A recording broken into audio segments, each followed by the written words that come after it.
talking with head coach Spencer Carbery. And coach, big week for the Stingrays last week, picking up points in 3 straight games against the Greenville Road Warriors, and a pretty nice win to wrap up the weekend here on home ice. What does that do for the confidence? Because it seems like the Stingrays are starting to make that curve and turn the corner and really start to play together. Yeah, I agree. It was a productive weekend, not just from a standpoint of getting points and winning the game on Saturday, but we're just playing better. We're playing better as a group. We've got some guys that are playing better individually and finishing. So that's encouraging. Encouraging anytime that you see improvement from your group, and we're slowly but steadily getting better each period and picking up on things, and we're going in the right direction. So that's a good thing. It seems like over these past few games, the shootout you need to be prepared for right from the get-go, especially in that 12-round shootout during the series against Greenville. As a head coach, I mean, certainly it has to pull your hair out a little bit to see games so stressful and go down to the wire like that. But 12 rounds, how can you prepare for something like that? You don't. The shootout is just a unique thing for the fans, and just to add a different element of excitement to finish the games off, which I don't necessarily have a problem with. I think, though, if you do look at the shootouts and the way it's kind of a little bit of a microcosm of the way our year has started off, with some of our personnel just struggling to finish. We've got a lot of guys that aren't playing bad, or they're working hard and they're competing in that, but they just haven't been able to find that finish or make that last play to put one in the back of the net, and then it kind of has translated into the shootout as well, with a lot of the guys that normally are finishing, and in those situations, have just been a little bit snake bit. So those are a coin flip. They usually end up being around 50-50 by the end of the year. If you go to 10 shootouts, you're usually right around winning 5 and losing 5. And that's just kind of the way it is. And you kind of touched upon it a little bit, but are you surprised at how many we've been having so far and so early on in this season, or is it something that I guess catches you off guard, anxious, nervous, is anything like that? Like, because it seems like every single night when it gets down to the wire like that, it's like, oh, here we go, we might be going again.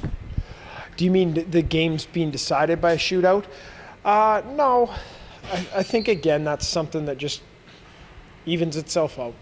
It's not something that you plan for to go to a shootout, or I think it's just at the end of the year, you're normally right around whatever it is, 12 games decided by a shootout or 10 games decided by a shootout, and that's normally the way it works. Last year, we probably had one shootout in the first, I don't know, but it didn't seem like we had a lot of shootouts at all, and then all of a sudden in a 2-week span, we had like 3 or 4 of them. So that's usually the way it works.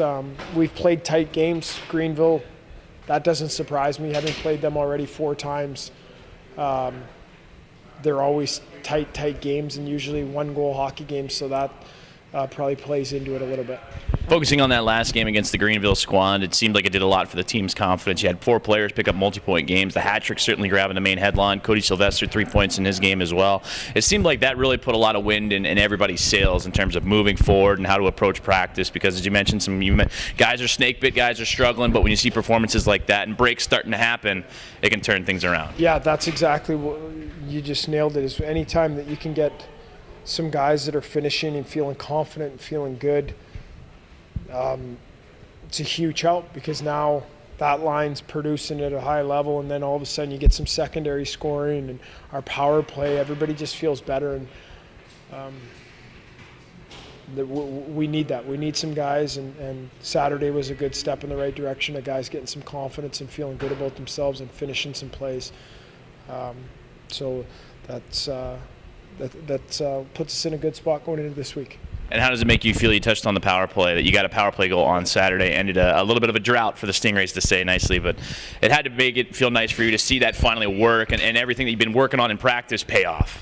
Yeah, and we've been creating chances on the PP. If as we break down the film and that, we just haven't been able to finish. We had a couple in cold chances, or we've had a lot and just haven't been able to finish, and that's what the power play is about. I don't want to beat a dead horse, but that's where your skill guys are in spots where they're getting opportunities to go one-on-one with the goaltender, or tip a puck from the point, or shoot it from the point, and we just weren't converting the first 4 or 5 games of the season, and it was nice to get off that. Maybe guys can just take a deep breath a little bit and relax when we do get those opportunities going forward. It helps to have that confidence moving into a pretty big month of November. 14 total games, 11 here at home. So when you really break it down and then you include even the Greenville games, you're practically playing almost every other day. So now it's not practice after practice after practice like the beginning of the year is. So it has to be nice to get that repetition of game action in. Yeah, and we touched on that when I spoke to you last week, is it's not necessarily a bad thing to get us into games and get us into a bunch of games, because that's where we can take the most information and help these guys get better and show them how we want to play as a group. When you break down the games and you can say, hey, here's what we're looking at, here's what we need to see, and then guys can go, okay, instead of playing 2 on the weekend and sitting for 5 days and just practicing. So we're feeling good. We're making steps in the right direction.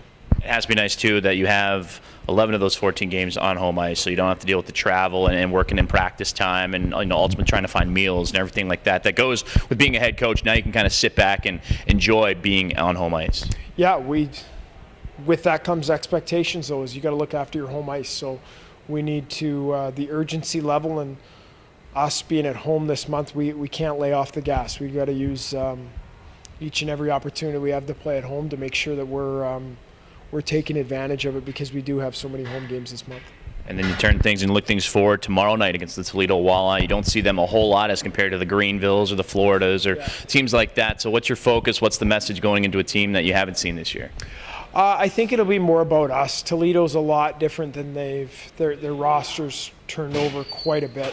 So they've got a ton of new personnel. I'm familiar with some of the personnel, but I don't see them a lot. So it's more worried about what we're doing and making sure that we're ready to go and ready to play tomorrow night, and then sort of make some in-game adjustments when we see what they do and go through the video of their previous couple games against Gwinnett.